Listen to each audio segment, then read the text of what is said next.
तो हेलो मेरे बालक और बालिकाओं, क्या हाल आप सभी लोगों का। आप सभी लोगों का फिर से स्वागत है हमारे इस छोटे से मंच पे। तो मैं आज आपको लेकर चलता हूँ आपकी मैथ की प्रश्नावली 1.1 में। उसमें हमने पहले आपका 4 प्रश्न कर लिए थे। अब हमारा प्रश्न नंबर 3 और बचते हैं, जिनका नाम है 5वां, 6वां और 7वां। आज हम आपका 5वां प्रश्न सोल्व करने वाले हैं। 5वां प्रश्न क्या है यहाँ पे, जांच प्राकृत संख्या n के लिए संख्या 6 की घात n अंक 0 पर समाप्त हो सकता है। तो ये प्रश्न कह रहा है कि 6 है, कोई संख्या 6 है, उसकी घात n, और n यहाँ पे लिखा हुआ है कि n कोई प्राकृत संख्या ही है।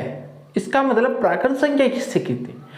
प्राकृत संख्याएं जो 1 से शुरू होकर अनंत तक चलती है उन्हें कौन सी संख्याएं कहते हैं? हमें प्राकृत संख्याएं। तो ये क्या पूछ रहा है कि 6 की घात n मतलब 1 से लेके अनंत तक कोई संख्या 0 पर समाप्त होगी कि कोई संख्या है वो 0 पर समाप्त होगी कि 6 की घात मान लो आप n लिखिए। तो n का मतलब क्या है? n का मतलब है 1 2 3 4 आगे अनंत, ये आपका अनंत हो गया।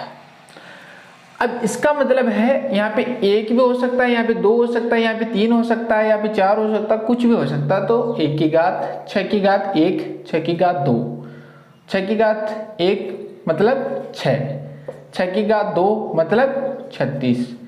इससे वह पूछ रहा है कि 6 की घात कभी 0 आएगी लास्ट में, मतलब यहाँ पे कभी 0 आएगी, बस यही प्रश्न पूछ रहा है। तो इसका आंसर क्या होगा हमारा? इसका आंसर ये होने वाला है कि 6 की घात n में 0 कब आने वाला है? तो 0 कब आएगा? 0 तब आएगा जब किसी संख्या के गुणनखंड में 2 into 5 का गुणनखंड भाग ले रहा हो। आपको ये चीज समझाता हूं कि किसी संख्या के अंदर अंत में 0 डालने के लिए 2 into 5 का गुणनखंड ही क्यों चाहिए।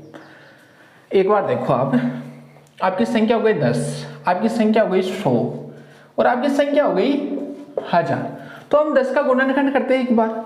10 का गुणनखंड करने पर कितना आया? 2 5 5 और 1। 100 का गुणनखंड करते हैं, इसमें आ गया 2, ये कितना हो गया 50, ये 2, ये कितना हो गया 25, ये 5 से 5 बार, 5 से 1 बार, ये हो गया 100 का। अब कर लेते हैं हम 1000 का। तो 1000 में 2 का भाग दिया 500 आया, 2 का भाग दिया 250 आया, 2 का भाग दिया 125 आया, 5 का भाग दिया कितना आया? 12 दुआ और 5 25 आया, कितना आया? 5 आया, कितना आया? 1 आया।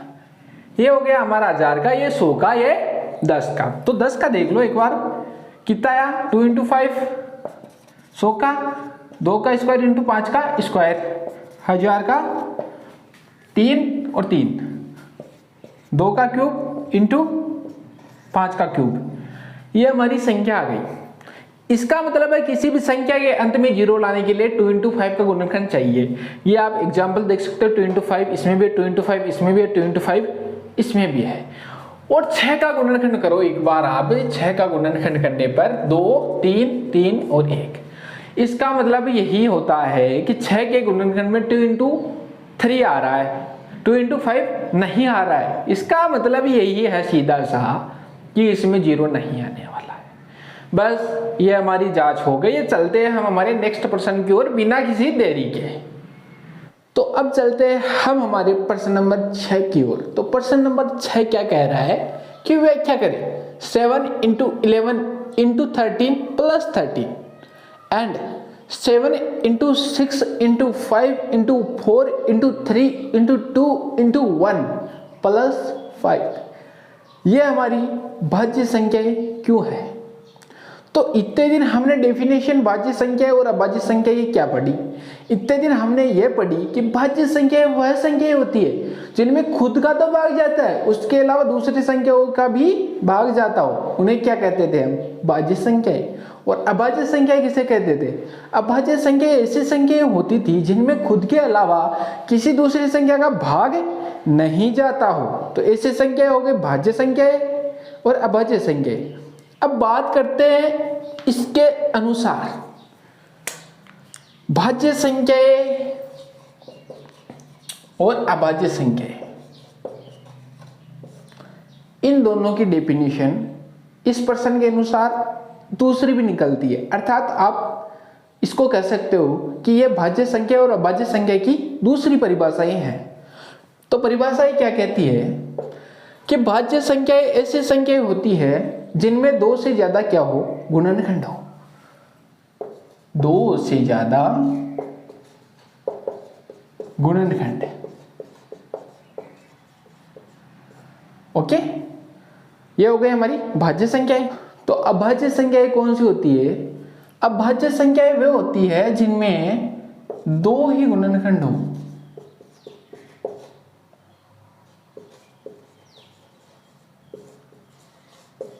बस, ये हमारी भाज्य और अभाज्य, ये हमारी भाज्य और अभाज्य संख्या हो गई। अब बात करते हैं हम हमारी ए संख्या के बारे में, फिर बात करेंगे बी संख्या के बारे में। तो ए संख्या क्या है हमारी? 7 इंटू 11 इंटू 13 प्लस 13। और बी संख्या क्या है हमारी? 7 into 6 into 5 into 4 into 3 into 2 into 1 plus 5। ये हमारी ए हो गई, ये हमारी बी हो गई। तो ए क्या है? ए इसमें ऐसे आएगा 7 इंटू 11 कितने हो गए? 77। 77 इंटू 13 कितने हो गए? ये हमारे होते हैं 1001 प्लस 13। ये हमारे कितने हो गए? 1 इंटू 2 2 2 इंटू 3 6 6 4। ये हमारे होते हैं 50 40 प्लस 5। अब इसकी जोड़ करेंगे तो हमारी संख्या आ गई 1014 और दूसरी संख्या की जोड़ करेंगे तो आ गई 50 45। अब आप जब भी इन दोनों संख्याओं का गुणनखंड करोगे तब इन संख्याओं में दो से ज्यादा गुणनखंड बनेंगे। इसी कारण ये हमारी कौन सी संख्या हो गई? भाज्य संख्या। इसी के साथ हमारा यह प्रश्न भी पूर्ण होता है। चलते हैं हमारे नेक्स्ट प्रश्न और अंतिम प्रश्न, प्रश्न नंबर 7 के लिए। तो अब हमारा जो अंतिम प्रश्न है, प्रश्न नंबर 7 है, वह क्या कहता है? वह ये कहता है कि एक वर्ताकार खेल का मैदान है। क्या है? एक वर्ताकार खेल का मैदान है जिसमें एक लड़का और लड़की है। एक सोनिया नाम की लड़की है, एक रवि नाम का लड़का है। रवि नाम का लड़का वह एक राउंड लगाने में सिर्फ और सिर्फ 12 मिनट लगाता है और सोनिया नाम की लड़की है वह एक राउंड लगाने में 18 मिनट लेती है। तो प्रश्न ये पूछ रहा है कि दोनों अगर एक ही दिशा में दौड़ रहे हैं और एक ही टाइम पर दौड़ रहे हैं तो वह वापस पुनः उसी स्थान पर कितने समय बाद मिलने वाले हैं? प्रश्न हमारा यह कहता है। तो चलते हैं आंसर की ओर। यह हमारा हो गया वर्ताकार खेल का मैदान। अब इसमें यहां से अक्ष स्थान से एक रवि नाम का लड़का है और एक सोनिया नाम की लड़की है। ये सोनिया है जो 18 मिनट लेती है और यह रवि है जो 12 मिनट लेता है। ये दोनों यहां से प्रारंभ करेंगे दौड़ना। तो अब यह प्रश्न ये पूछ रहा है कि यह वापस पुनः इसी स्थान पर कितने समय बाद मिलने वाले। तो इसमें हमें सीधा सा यही करना है कि इन दोनों संख्याओं का लस्य निकाल लेना है। दोनों संख्या कौन सी है? 18 और 12। तो अब 18 में 2 का भाग जा रहा है 9 बार और 3 का भाग जा रहा है 3 बार, 3 का भाग जा रहा है 1 बार। 12 में 2 का भाग जा रहा है 6 बार, 2 का भाग जा रहा है 3 बार और 3 का भाग जा रहा है 1 बार। ये हमारा क्या आ गया? गुणनखंड आ गया। ये हमारा 18 का हो गया, मतलब कि 18 का 2 इंटू 3 का स्क्वायर और 12 का क्या है? 2 स्क्वायर इंटू 3। अब लस्य लेते हैं एलसीएम। तो इसमें क्या लेते हैं हम? प्रत्येक संख्या तो होनी ही चाहिए और उसमें क्या है? अधिकतम घात होनी चाहिए। तो इसमें 2 है, अधिकतम घात इसमें भी 2 है। अधिकतम घात कितनी है? 2 का स्क्वायर इंटू इसमें भी 3 है और इसका स्क्वायर है और इसमें केवल 3 है तो 3 का स्क्वायर, क्योंकि हमें अधिकतम घात लेनी है। अब 2 का स्क्वायर कितना होता है? 4 इंटू 3 का स्क्वायर कितना होता है 9 और 9 चौक 36। अर्थात हमारा आंसर यही आता है कि दोनों 36 मिनट बाद पुनः उसी स्थान पर मिलेंगे।